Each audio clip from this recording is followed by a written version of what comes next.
Hey guys, it's Quickie Baby bringing you a quick tank review, this time of the T-54. This is the Tier 9 Russian medium tank, and boy is it an absolute beast.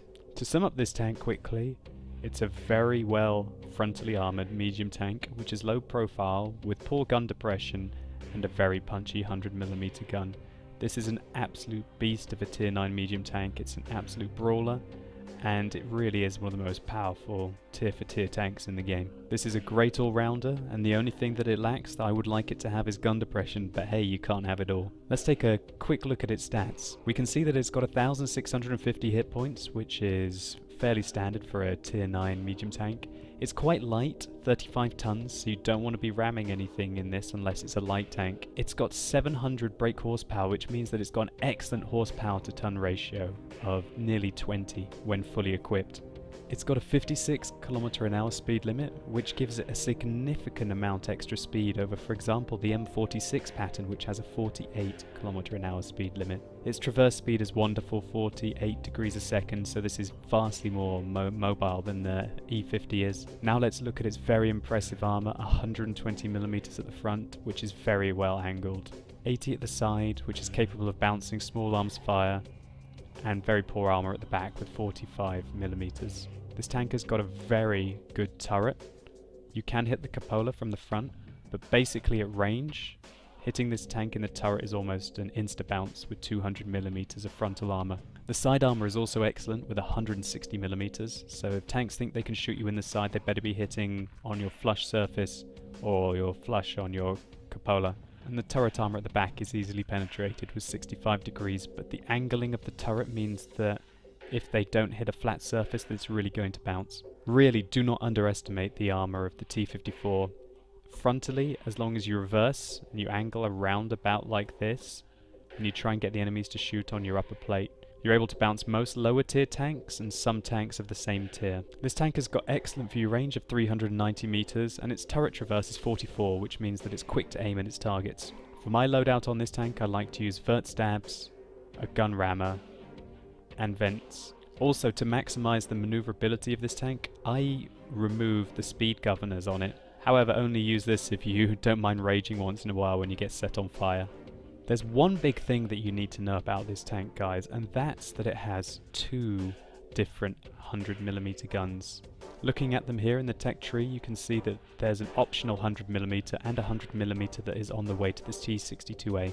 They both cost 60,000 experience to research, so if you want to get this 100mm, you need to be basically saying that I really like the T-54, I'm going to keep it, and I'm going to spend 60 extra thousand experience, and I value this gun 60,000 experience over this one.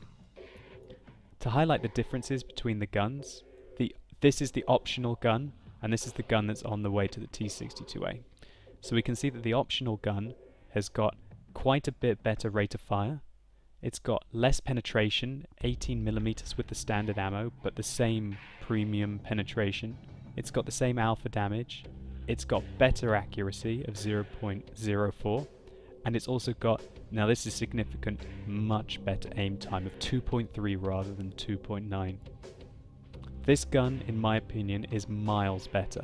If you're willing to fire a few heat rounds, then you can more than make up for the difference between the 219 and the 201, and you'll have extra accuracy, able to snipe at longer ranges, better aim time for your clutch shots, and a better rate of fire. I researched this 100mm, which cost me 60,000 experience, before I researched this one, because I knew that the T-54 was going to be a powerhouse that I was going to keep, and I recommend that you do the same thing. I must note that this tank absolutely excels with a few premium rounds for when you need to engage tier 10 tanks frontally.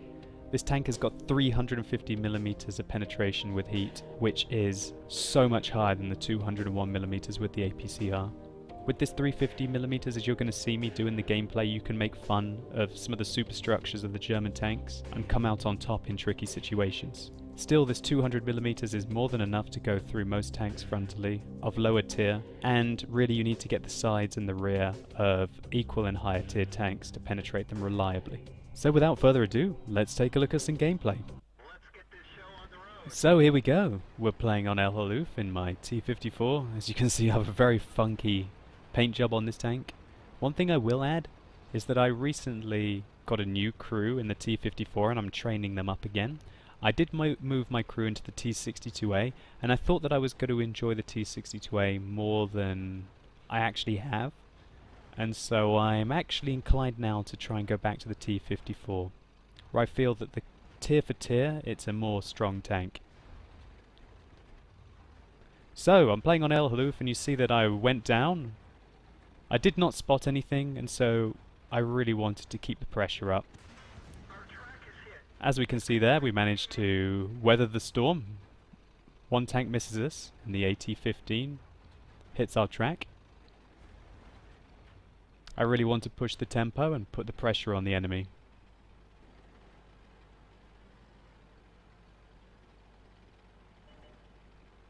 Uh-oh, that's not good. Engaging that E-100 frontally is going to be very, very tricky without firing heat ammo.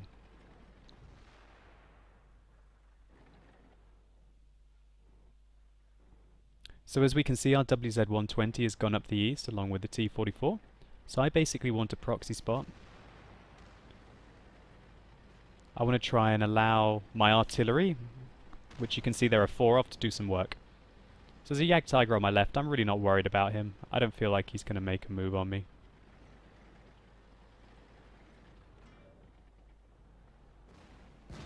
And there we can see that was a heat round going through the superstructure of the Yak Tiger.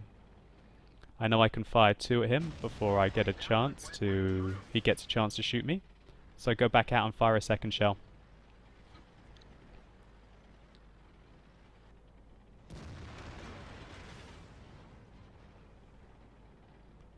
Completely unnecessary heat round there on the lower plate of the Yak Tiger.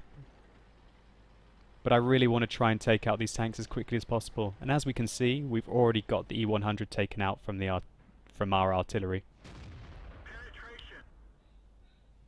So now I've stopped loading heat and I'm back to regular rounds.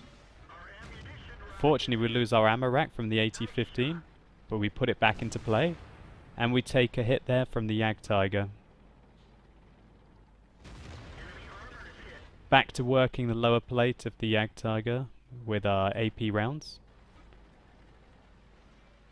We can see that we're in quite a tense situation here. The Yak Tiger donked a shot onto my outer track. I'm going to try and use my turret here and go sideways to be able to try and get a little bit more. But we hit the Yak Tiger's gun. So unfortunately we hit an angled surface there and we were unable to penetrate the Yak Tiger. But I'm getting good spots for my artillery.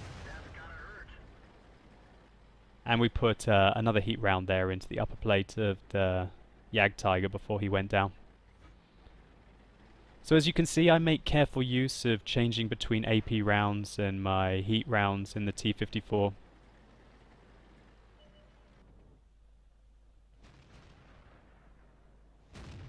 Oh, that was a bit unlucky. This gun's usually more accurate than that, and that one was the 1 in 5 that goes to the edge of the reticule. And that was just a very poor shot.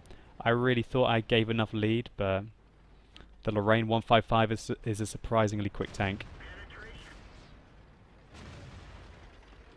So we put one there into the side of the Tiger 2. I want to keep being aggressive. I want to keep spotting for my team.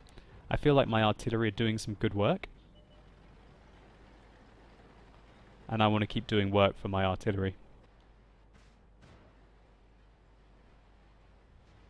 So there's the 2 Yak Tigers that ended up being taken out very brutally.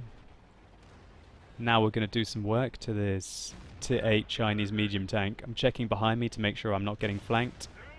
He fires one straight at my gun.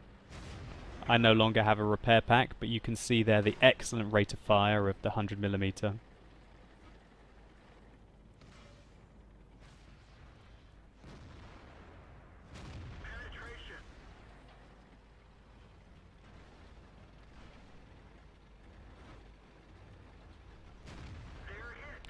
Accuracy on the move there, even with a broken gun, was okay.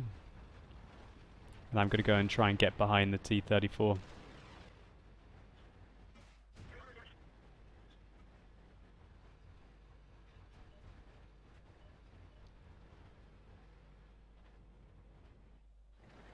So we had the back of that T-34-2 there. I think he realised. So he's decided that now it is time to attack.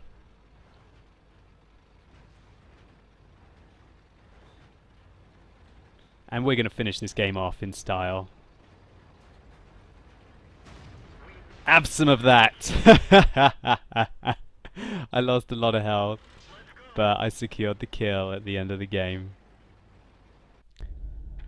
So let's take a look at some post-game stats. We can see that we got 4,130 experience for our double, as well as getting a patrol duty, a Confederate, and a sniper medal. We did the most damage in the game, 3,683, but we also did a very nice amount of spotting damage for our team, with 3,560. The T-54 can really go into difficult situations, and it can rely on its armor and its high DPM to get it out of them. As long as you can penetrate your shots, you can really brutalize most enemy tanks that you can meet. The accuracy of the gun is fantastic, the aim time is fantastic, the penetration is not amazing, but the DPM is incredible, and you can overcome the problems with penetration if you fire heat rounds sparingly. Here are my current stats for the T-54. I've played 236 games in this tank, and I can get about 60% wins playing solo. I destroy 1.7 tanks a game, and I have an 84% hit ratio, which is a very good indicator of the accuracy of the 100mm that I've chosen. It's not hard to be able to pull off 2.2k plus damage in this tank, it's just that powerful, and I average over 1,000 experience per battle. I prefer the T-54 to playing the Patton, and I also probably think that the T-54 is a better tank than the Centurion 7-1, for example. It's a different tank to the Lorraine, but I'd still rather be in a T-54 than a Lorraine for most situations. I've still got to play the WZ-120. I feel that the T-54 is faster and more flexible, but maybe the WZ-120 with its high penetration and alpha damage could come out better in some situations. I fully recommend this tank.